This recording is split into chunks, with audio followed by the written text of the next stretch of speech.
Olá, sejam bem-vindos ao canal ICUERJ. Eu me chamo Matheus e no vídeo de hoje vamos apresentar o quadro Alô Saúde, no qual abordamos as campanhas de saúde de cada mês. Nesse episódio, vamos falar sobre o Agosto Verde Claro. A campanha foi instituída pela Organização Mundial da Saúde e alerta sobre os linfomas, tipo de câncer que afeta o sistema linfático, responsável pelas defesas do organismo e pelo combate às infecções, além de outras doenças. No Brasil, a doença é o oitavo tipo de câncer mais comum e, segundo o Instituto Nacional do Câncer, atualmente estima-se em cerca de 15 mil novos casos anuais diagnosticados. E para falar mais sobre o assunto, convidamos Ana Carolina de Azevedo Araújo Lima.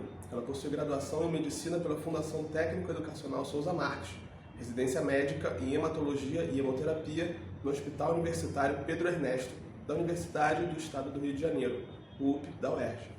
E residência médica em transplante de medula óssea, também no UP-UERJ. Atualmente, é chefe do Serviço de Hematologia do Hospital Federal da Lagoa e responsável técnica do Serviço de Transplante de Medula Óssea do UP-UERJ, além de atuar no setor de Oncologia da Rede DOR no Rio de Janeiro. O que é o linfoma e como ele afeta o sistema linfático? O linfoma é uma doença maligna, tá? É um tipo de câncer. É uma neoplasia onde acontece uma proliferação, um aumento das células de uma forma anormal nos órgãos linfáticos, tá? Tanto em linfonodos quanto nos outros órgãos linfáticos, como o baço. Quais são os principais sinais e que sintomas podem indicar a existência de um linfoma? Os linfomas, eles são caracterizados pelo aumento dos linfonodos nas diversas cadeias que nós temos no corpo, né? Então, eles dão as linfonodomegalias são aqueles caroços, aquelas ínguas que crescem ao longo das cadeias linfáticas. Além disso, os linfomas, eles podem dar febre, geralmente é uma febre diária, mais ou menos no mesmo horário, emagrecimento, e um outro sintoma comum é a sudorese noturna. Quais os tipos de linfoma e o que caracteriza cada um deles? Bom, os linfomas, eles são inicialmente divididos em dois grandes subgrupos, os linfomas de Hodgkin e os linfomas não Hodgkin. Dentro dos linfomas de Hodgkin, nós temos ainda mais alguns subtipos, e dentro dos linfomas não Hodgkin, nós temos mais muitos subtipos, né? Dentro dos linfomas não Hodgkin, nós temos hoje em dia classificados mais de 50 subtipos. Então, são doenças muito heterogêneas, muito diferentes entre si, e cada um desses subtipos tem características e apresentações diferentes entre eles e vão levar aos tratamentos diferentes com características diferentes. Como o diagnóstico é feito? O diagnóstico dos linfomas em geral, ele é feito através de uma biópsia excisional de um linfonodo acometido, ou seja, aquele linfonodo aumentado, doente, ele deve ser totalmente retirado numa biópsia e enviado para patologia para análise. Ou o diagnóstico também pode ser feito com a biópsia de qualquer outro órgão do organismo que esteja afetado pelo linfoma. E por que o diagnóstico precoce é considerado tão importante? O diagnóstico precoce é considerado importante porque quanto mais inicial a doença é descoberta, o tratamento tem maior chance de sucesso.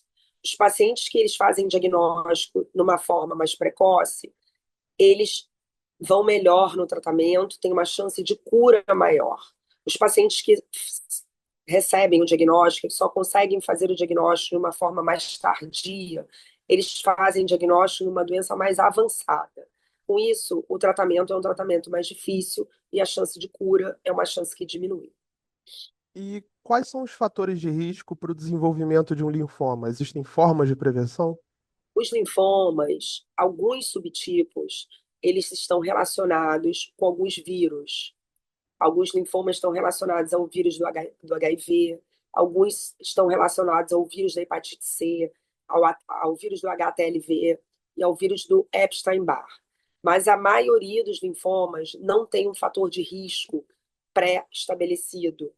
Então, nós não consideramos que temos uma forma específica de prevenção dos linfomas, a não ser aquelas formas de prevenção das neoplasias, dos cânceres, de forma geral, que são evitar o tabagismo, evitar o etilismo, ter um estilo de vida mais saudável, praticar atividade física e ter uma alimentação saudável. Certo. E uma vez diagnosticado, quais os tratamentos existentes e como eles são definidos para cada paciente? Bom, como eu falei anteriormente, nós temos muitos subtipos. Cada um desses subtipos vai ter um tratamento diferente, baseado para um estágio mais inicial ou num estágio mais avançado, e baseado no subtipo histológico da doença. Então, alguns pacientes com linfoma não Hodgkin, em estágio muito inicial, eles podem, inclusive, não precisar de tratamento, mas a maioria dos pacientes eles vão ser tratados com esquemas diversos de quimioterapia, associado ou não à imunoterapia, e alguns pacientes vão fazer, além da quimio e da imunoterapia, a radioterapia. Esse tratamento da doença está disponível pelo SUS? Sim, o tratamento de primeira linha que a gente fala, o primeiro tratamento, assim que o paciente faz o diagnóstico de praticamente todos ou todos os linfomas, está disponível pelo SUS. Sim. E qual a importância, para a gente encerrar, qual a importância da campanha Agosto Verde Claro e como a população pode se engajar nessa causa? Eu acho que todas as campanhas relacionadas a câncer, a importância delas é alertar a população a respeito do diagnóstico precoce. Que o diagnóstico precoce faz com que a gente trate os pacientes com doenças mais iniciais. Então, é importante orientar a população a respeito dos linfonodos aumentados, dessas ínguas que aumentam e que vão aumentando progressivamente. Esses pacientes eles devem procurar auxílio médico para fazer um diagnóstico precoce. Não banalizar os linfonodos aumentados, achando que pode ser só uma infecção de garganta ou qualquer outro tipo de infecção. Assim como o emagrecimento inexplicado, o emagrecimento sem causa aparente, aqueles pacientes que têm febre mantida diariamente. Então, todas essas pessoas com esses sintomas, eles devem ser orientados a procurar auxílio médico para serem avaliados, examinados e conforme forem encaminhados para fazer o diagnóstico e assim fazer um diagnóstico precoce de uma doença que é maligna, mas que tem tratamento, e o tratamento muitas vezes é um tratamento curativo. Perfeito. Hoje nós conversamos com a doutora Ana Carolina de Azevedo Araújo Lima. Doutora Ana, muito obrigado pelo seu tempo, obrigado por ter entrado em contato com a gente aí, para conversar conosco um pouco mais aí sobre a importância, né, de se conscientizar, né, contra essa doença. Muito obrigado pelo seu tempo. Até a próxima. Imagina, obrigada a vocês. E esse foi o vídeo de hoje. Se você gostou, já deixa o like aqui embaixo. Se inscreva no canal se ainda não for inscrito e não deixe de compartilhar com os amigos. Até o próximo vídeo. Tchau, tchau!